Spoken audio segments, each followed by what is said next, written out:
Cześć! Dzisiaj na temat ciężki, bo temat ćwiczeń przygotowujących uczniów na wyjście osoby uzbrojonej na teren szkoły w Stanach Zjednoczonych. Moment przełomowy w tym temacie w Stanach Zjednoczonych to było strzelanina Columbine High School w 1999 roku, w którym 2 uczniów zaszczeliło i zabiło 13 uczniów i 1 nauczyciela. Nie był to pierwszy raz, kiedy uczeń użył broń przeciwko swoich kolegów lub koleżanek, ale był przełomowy intencji osób strzelających w tym, że chcieli zamordować tyle osób, ile się da. Chociaż skończyłam liceum 8 lat później, podczas mojej edukacji nadal nie był to temat tak bliski i powszechny, jak to jest uczniom teraz. Nie praktykowaliśmy jeszcze ćwiczeń przygotowujących nas na takie sytuacje, bo chociaż wydarzały się strzelaniny w szkołach, do końca mojej edukacji nigdy nie było to na tak masowej skali. Dzisiaj w 95% szkół w Stanach Zjednoczonych przeprowadza się takie ćwiczenia. Usłyszycie wypowiedzi różnych uczniów w różnych wiekach, z różnych szkół, z różnymi wypowiedziami. I proszę Was,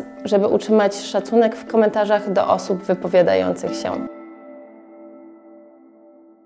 Zanim przejdziemy dalej, chciałam podziękować firmie, która umożliwia właśnie mi tworzenia takiego materiału. Jest to Surfshark, który właśnie od 2 lat wspiera moje wyjazdy do Stanów Zjednoczonych i w tym też tworzenia takich materiałów. Surfshark to jest VPN, czyli wirtualna sieć prywatna, która udaje siecią prywatną w sieci publicznej, zachowując większe bezpieczeństwo i prywatność w Twoich działaniach w internecie. Między innymi pozwala mi mijać restrykcje geoblokad, co tylko w tym tygodniu mi się przydało aż 3 razy. Pierwszy raz w przygotowaniu tego odcinka, ponieważ w researchu właśnie do tego odcinka trafiłam na blokady, które się trafiało osobom, które nie były w Stanach Zjednoczonych. Drugie w próbie zamówienia sobie nowego aktu urodzenia ze Stanów Zjednoczonych. I trzecie, gdy chciałam zamówić zdjęcie wydrukowane w sklepie w Stanach Zjednoczonych dla mojej mamy do odbioru. Surfshark pozwala mi ustawić swoją lokację gdziekolwiek na świecie, w tym też w USA, co pozwala mi, aby móc załatwiać sprawy w sieci tak, jakbym sama była w USA. Poza tym szyfruje mój ruch w internecie, zwiększając moje bezpieczeństwo i prywatność. Od 3 lat Surfshark umożliwia mi działać międzynarodowo bez ograniczeń lokalizacyjnych, ponieważ Surfshark mogę być gdziekolwiek i załatwiać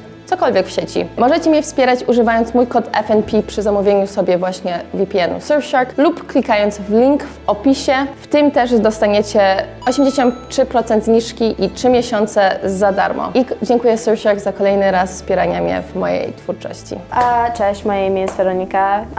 I am 16 years old and I am a junior currently. Shooting drills. Od kiedy zaczęłaś chodzić do szkoły? Czy był jakiś taki rok, kiedy pamiętasz, że zaczęliście?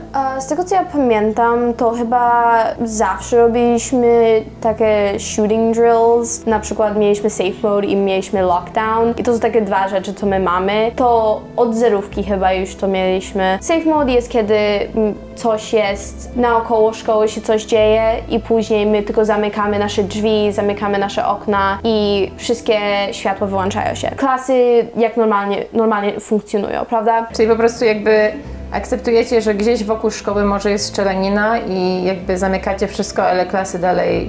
Tak. Ja nie wiem dlaczego tak się dzieje, że po prostu zachowujemy się jak to w ogóle się nie dzieje, ale jakby była sytuacja taka, jakby shooting, to niestety tak robimy. A kiedy coś jest w szkole, to wtedy mamy lockdown, gdzie klasy przestają działać. Zamykamy okna, drzwi, przykrywamy okna, żeby nikt nie widział w nasze klasy i później chowamy się w jakby jeden róg tej klasy. W niektórych klasach robimy barykady, ale nie wszystkie, to zależąc na nauczyciel. Na przykład jeden nauczyciel, ja wiem z mojej szkoły, on ma specjalne kije, które on rozdaje do całej klasy. On ma jakby 24 do 30 i on rozdaje do całej klasy, na przykład kiedy jest prawdziwy lockdown i wtedy ostatnia rzecz jako last resort nasz to będzie, żeby oczywiście bić się, żeby przeżyć. To jest taki last resort, ale zwykle to na przykład stawiamy krzesło pod drzwi, na wszelki słuczek, ale wszystkie klasy już są zamknięte i na klucz, czy na klucz są zamknięte. Hello, I'm Isaac and I am 16 years old. I am currently a junior or in 11th grade at my current high school. But I first started them probably like middle school, like end of elementary school and the beginning of middle school. I don't know. So you were probably like 10, 11, 12, something like that years old? Like 8. Do you remember what you were told when you were 8? Because I guess kids aren't necessarily aware of what's what the reason is at that age? So I was just told that we're gonna practice the drills. Like, we're gonna practice as if somebody came into the building and wants to hurt you. So what we're gonna do is that we're gonna turn off all the lights and we're gonna have you all be quiet and sit in a corner. And that's like pretty much like teachers like, hey, like we're practicing this. This is as if somebody comes in and wants to hurt you guys, here's what we're gonna do. We're gonna turn off the lights, lock the door, and we're all gonna hide underneath the desks. Cześć, witam. Mam na imię Monika, mam 24 lata i skończyłam liceum w 2016 roku. To pierwszy raz, co ja pamiętam, że szkoła właśnie wymagała robić takie lockdown, gdyby ktoś przyszedł do szkoły strzelać. To było, kiedy ja byłam w 5. klasie. To chyba było w 2009 roku. Ja pamiętam, że tak nie tłumaczyli nam za bardzo, co to jest, tylko nauczycielka mówiła, o, gdyby ktoś się włamał do szkoły, ktoś niebezpieczny, bo nie chcieli mówić, że to ktoś przyjdzie i zaraz będzie strzelać w szkole, ponieważ dzieci by się wystraszyli, ale mówili, gdyby ktoś się włamał do szkoły, no to będzie taka procedura. Hi, my name's Olivia. I'm 5 years old. What grade are you in? Kindergarten. Kindergarten. Do you do lockout or lockdown drills in your school? We do fire drills. Do you do any other drills? No. Olivia, zapytałam jej mamy i właśnie miała takie ćwiczenia, ale nie było mi jak drążyć ten temat z tak młodym dzieckiem, które jeszcze nie ma świadomości takich spraw. Więc ja zaczęłam szkołę podstawową w 2003 roku i już wtedy ja miałam lockdown drills. Ja pamiętam Code Red drills i to były drills na jakby ktoś wszedł do szkoły, kto nie powinien wejść. I drugi rodzaj drill, który ja miałam, to było tornado drill.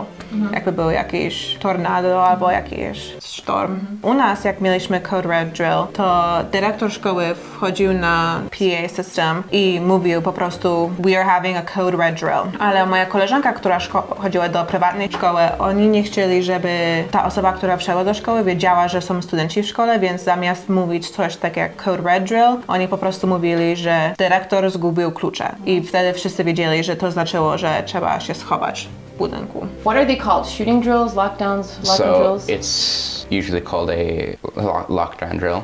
We have a couple of them. So there's a lockdown drill where an intruder is in the building and we need to find a hiding place. And there's also a lockout drill where there's a potential threat outside, whether it be the wildlife or a shooter. Wildlife as well? Yeah. So in Colorado, the state I live in, some of the schools are in the mountains or near them. Some mountain lions can actually come down, so that is like, you know, get inside and stay away from the mountain lion. Jak często w roku jest drill? Zwykle najczęściej robimy 2 razy w roku, raz na początek roku i raz na końcu roku. A jak często robicie rzeczywisty safe mode? Rzeczywisty safe mode to jest może raz na rok czasami. Czasami jest w ogóle żadnego, jak jest bardzo szczęśliwy rok, ale chyba raz na rok może, bo wszystkie szpitale, specyficznie naokoło mojej szkoły, to są szpitale, to zwykle mamy naokoło 1. Czy drzwi się zamykają automatycznie przez jakiś system, czy nauczyciel to zamyka? Automatycznie wszystkie drzwi się zamykają.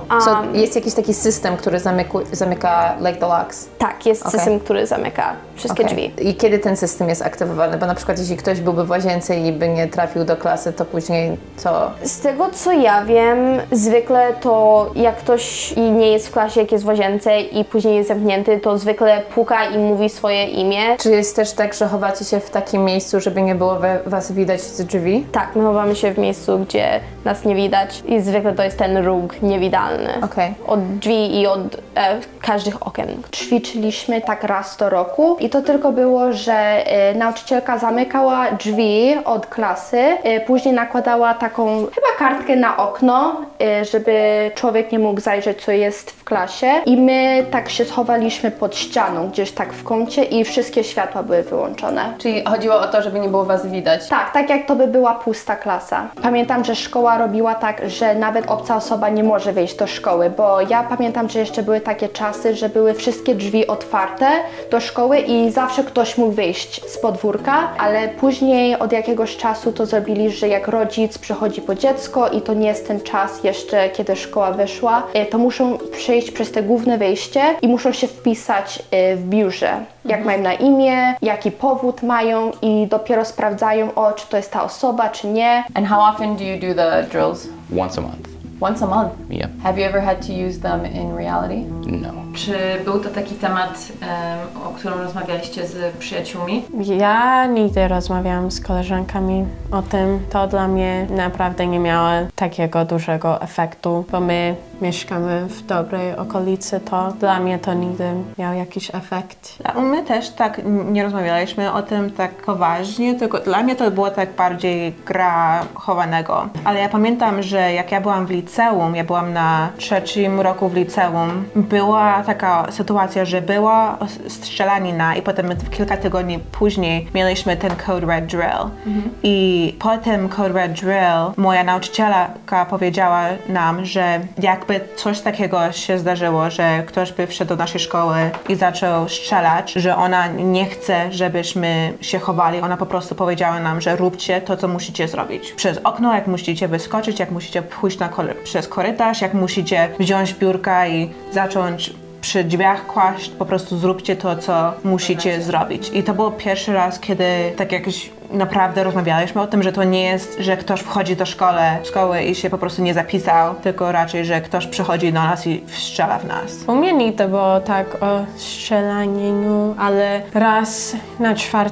roku liceum to my mieliśmy taki Code Red, ale dla mnie to było 2 rzeczy, że Code Red jest, że chowasz i potem chyba Code Blue był, że tylko musisz zamknąć drzwi, że możesz tak normalnie pisać. To my mieliśmy tak jak Code Blue, to my jeszcze mieliśmy lekcje, tak jak ludzie mówili, że to działo się, bo ktoś napisał, że przyniesie pistoleta i zastrzeli kogoś, ale ten chłopak, to nie było prawda, ale ten chłopak to był wyrzucony ze szkoły.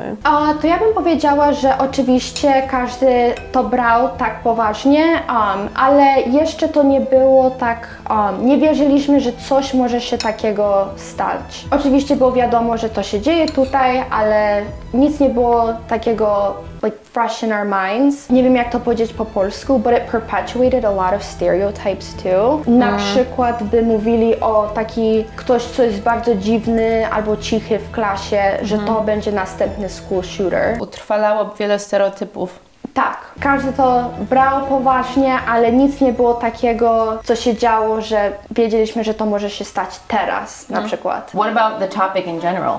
Do you talk about it with your friends? It's not shunned. A lot of people talk about it. I know that, like, personally, like, I've made jokes about it before. But, like, if I knew somebody who had gone through something like that, I would obviously never make that joke. But my friends and I do. This doesn't need to be put in. I don't really care if you do it. I actually got called into the office because somebody I knew did something, like, tried to do that. Not with a gun, but with, like, a crossbow. Like, they brought it and they said they were going to shoot people with it. But the bad part was that there's a person I knew, and I made jokes about a school shooting the day before this happened. So it was really bad timing. Ja na pewno rozmawiam z tym z przyjaciółmi. Wszystkie moje przyjaciele i ja rozmawiamy. To jest poważna rzecz i wszyscy gadają, jakie to głupie jest, że nikt o tym nic nie robi. Wszyscy mówią o tym oczywiście, ale ty wiesz, nikt nic nie robi. Wszyscy siedzą i tylko na przykład kładą na Instagram, tak, ty wiesz, tutaj możesz donację zrobić, tutaj możesz to zrobić, ale Pray for the families. Yeah, pray for the families, zawsze mówią. Tak naprawdę to naprawdę nic nie robi i nie pomaga z gun control na przykład. To nic nie pomaga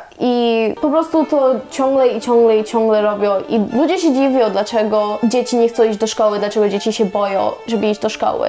I dla mnie to jest tak chyba obwystyczne, że guns are the problem, a nie dzieci. Bo zwykle, kiedy ludzie gadają o school shootings, to zwykle gadają o ten student, który to zrobił. Że on jest chory i że dlaczego on to robił i dlaczego to. Ale ludzie nie zauważają, że to jest jeszcze, gdzie ten student dostał access do tej strzelaniny, do tej obrony. I jeszcze jakie sytuacje w szkołach się robią, że do punktu tego, że to się dzieje, że ten student później przychodzi z bronią i później to robi. I że przyszedł do tej decyzji, że najlepsza sytuacja to jest, żeby zastrzelić innych studentów w szkole. How do you feel about the drills, like when they happen? No one takes it seriously. Personally, to me, it's kind of like a 5-minute break. But like if it were to happen and like we were to really do the drill, I know that people would definitely like. It is helpful, I will say that, like, because you practice this routinely, and it's just like, if this were to happen, you wouldn't really be panicked. You'd like, all right, we already know what to do. But like, since no one's ever like experienced the real thing, it's very much just like laughed upon. Kiedy byłaś świadoma, o co chodzi? To jest dobre pytanie, bo tak naprawdę nie jestem pewna. Zawsze mówili, że oczywiście ktoś może wyjść do szkoły, ale jak się było młodszym, to tak nie wiedziało się, o co chodzi. Jak mówię, że ktoś niebezpieczny może wyjść, no to nie wiadomo. Ale to chyba tak bardziej, bym powiedziała, w liceum to było tak już bardziej świadome, bo ja pamiętam, że w mojej drugiej klasie w liceum razem czytaliśmy książkę o Columbine i to tak dopiero otworzyłam swoje oczy, co to znaczy naprawdę school shooting, że ktoś może coś takiego zrobić i że to się stało w naszej historii. At what age were you aware of the real reason, the whole wider topic of like shootings, school shootings? At what age? So personally, I would say like I kind of knew the idea behind it early, like really early on, because I remember a while back there was a shooting at a movie theater that was pretty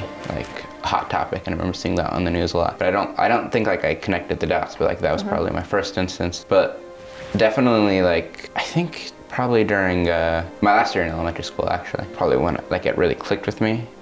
Because like I don't remember what year it was, but there was like a recent like school shooting, and I remember hearing the stories, and it also affected me, not in a personal way, but like I grew up on a camp, like one of the military bases, so like we practiced that a lot, but like I was around like military personnel a lot, so like I kind of like heard bits of information, and like I kind of learned that stuff. Ja zaczęłam być świadoma więcej, kiedy byłam starsza, na co się dzieje i dlaczego my to robimy. Oczywiście nauczyciele by mówili, my to robimy, żeby wszyscy byli, wiesz, okej, żeby wszyscy byli safe praktycznie. Dopiero kiedy byłam taka starsza, na około 3., 4., tak zaczęłam domyślać się... 4. klasy, czyli 8-9 lat? No, Okej. zaczęłam domyślać się, że ty wiesz, co się dzieje, bo widziałam oczywiście na newsie, na wszystkich papierach, że to się stało. I później naprawdę tak w 6. i 7. klasie zaczęło naprawdę być problem w Ameryce na ten school shootings. Dzisiaj na przykład był niedaleko szkoły, to nie było w szkole school shooting, ale naokoło szkoły,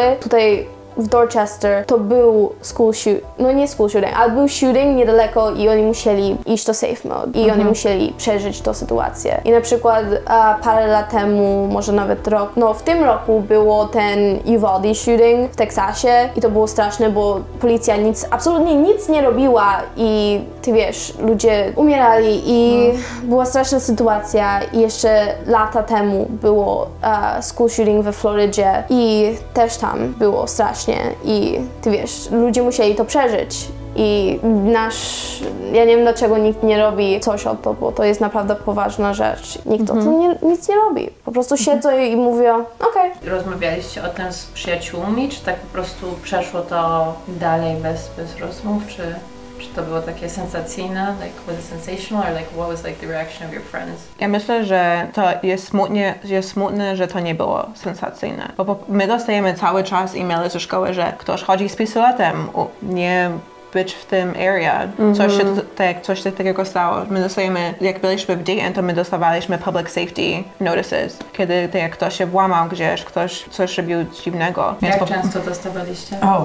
Na początku roku to bardzo dużo, bo wtedy ludzie wiedzą, że tam dzieci chodzą i że nie zamykają drzwiach. To jest bardzo dużo, że telewizor nie ma. Ktoś tak jak wziął PlayStation, ale tak, ja nie wiem, tak z 4 razy w tygodniu na początku, tak bardzo dużo. Nie zawsze o pistoletach i broni, tylko też ktoś ukradł coś, inne rzeczy. Ale tak o pistoletach to ja nie wiem, tak 2 razy na semestr. A czy niektórzy się bardzo przejmowali tym? Ja bym powiedziała, że nikt za bardzo się nie przejmował tym, ponieważ nie było takich wypadków, co się stało tak wcześniej. My tak myśleliśmy, że to niemożliwe, że to może się tutaj zdarzyć, bo my mieszkamy w takim malutkim miasteczku i każdy się zna. Nie, że się każdy koleguje, nie, że każdy jest best friends, no ale mamy taki community i nikt by nie pomyślał, że ktoś może tutaj takie coś zrobić. Każda osoba z Florydy powie ci, no nie każda, ale większość ludzi ze Florydy, z Teksasu ci powie, że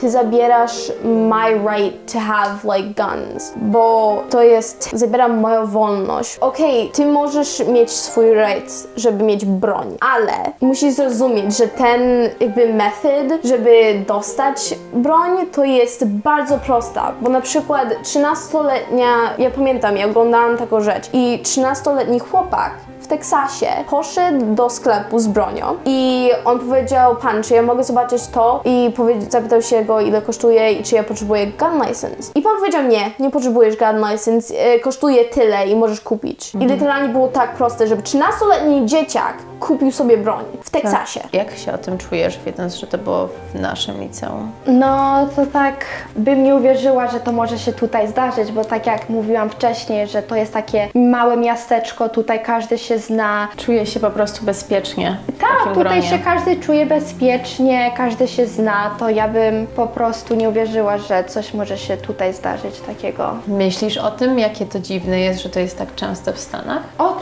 tak, zawsze jak jest na wiadomościach, że była jakaś strzelanina, to bym powiedziała, że większości ludzi to mówi, że to już nie jest żadna niespodzianka tutaj, że to jest taka normalna rzecz, że to przykre, że to tak się mówi o tym, ale teraz ludzie widzą, że to może się zdarzyć wszędzie, nie tylko w szkołach, to może się zdarzyć w sklepach spożywczych, w teatrach, w galeriach. To się dzieje wszędzie tak naprawdę już w Ameryce. If it were to happen, it's likely one of the people taking part in these drills, so therefore they all know what's happening. Most shootings are adults, but I personally feel like a school shooting, a good chance, especially in high school, would be a high schooler, I guess, because in America it's really easy to get guns. I mean, there's a news video. It's a kid going around convenience stores, like trying to buy scratch tickets, booze, certain like cigarettes. And all of them he said no, and then he goes to a gun convention, instantly gets a gun, no questions asked, no IDs, just like gets it. So like school shooter is probably gonna be a teen who does this type of stuff. Do you have any weird like crazy escape plan, like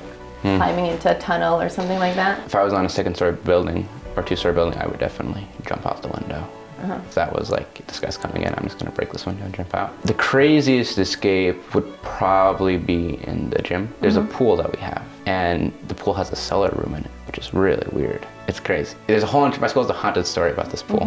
Wait, so like in the pool, there's a cellar? There is a door that leads cool. deeper, and it's like a haunted area. But like that'd probably be my craziest, like somehow getting in there and just hide. Locker rooms are always viable though. Parę lat temu, kiedy ja byłam w 7. klasie, to ja szłam na pływanie razem z moim całym teamem z mojej szkoły do tego miejsca, gdzie my mieliśmy mieć practice. Myśleliśmy i z tego, co wynikło z tej sytuacji, to było, że team od wioślarstwa, oni robili taką rzecz, nazywa się icebreakers i to jest praktycznie, kiedy ty mówisz twoje imię i na przykład parę rzeczy o tobie, żeby wszyscy się poznali. I w tym roku zdecydowali, żeby było wspaniały pomysł, żeby balony mieć i później, żeby te balony później pop the balloon, basically. Ktoś niestety pomyślał, że to było strzelanina i że ktoś strzelał z bronią i zadzwonił na policję i moja cała szkoła poszła na lockdown. Oczywiście ja szłam, to oczywiście nie było mnie w szkole, ale dużo moich przyjaciół byli w kompletnej panice, bo mieli rodzeństwo albo kogoś innego, kolegów, przyjaciół. Ja też miałam przyjaciół, ja się bałam, na co się stanie do nich, bo wszyscy myśleliśmy, że to było strzelanina. Nikt nie wiedział, że to było ten team i ten icebreakers w tej chwili. I wszyscy byli panikowani i z tego, co ja wiem, cała szkoła była też panikowana. Oczywiście wszystko poszło w lockdown i wszyscy się chowali. Wszystko się działo tak, jak wcześniej powiedziałam, kiedy my robimy lockdown. Ale z tego, co ja pamiętam, że ja tylko szłam i później helikoptery, jakby z 5 ich było naokoło tego miejsca, gdzie nasza szkoła była. Z tego, gdzie mogłam widzieć, gdzie ja stałam. I niedaleko naszej szkoły to jest stacja od policji i my po prostu staliśmy, a później tylko auto po aucie po prostu jechał policja. Syreny wszędzie, ambulans wszędzie, fire truck wszędzie. Wszyscy jechali do naszej szkoły, a my już byliśmy praktycznie na tym miejscu, gdzie my mieliśmy mieć nasz practice i po prostu poszliśmy tam i zamiast mieć practice, to mieliśmy tak by godzinę, żeby do siebie przyszliśmy wszyscy i później zaczęliśmy practice i później na następny dzień dopiero dowiedzieliśmy się, że to tylko był ten team. Ale była cała panika. W prawdziwej sytuacji tak by wszyscy się zachowywali. Jedną rzecz, która tak się powtarza w tych wywiadach jest, że wszyscy się czują po prostu strasznie potem po tej rozmowie. Ja się czuję źle, czują się źle osoby, z którymi rozmawiałam, te dzieciaki. Ja się wtedy czuję źle, bo jakby nie musieliby o tym rozmawiać, gdyby nie ja. Może bardzo dzielnie występują, ale jest to trudny dla nich temat.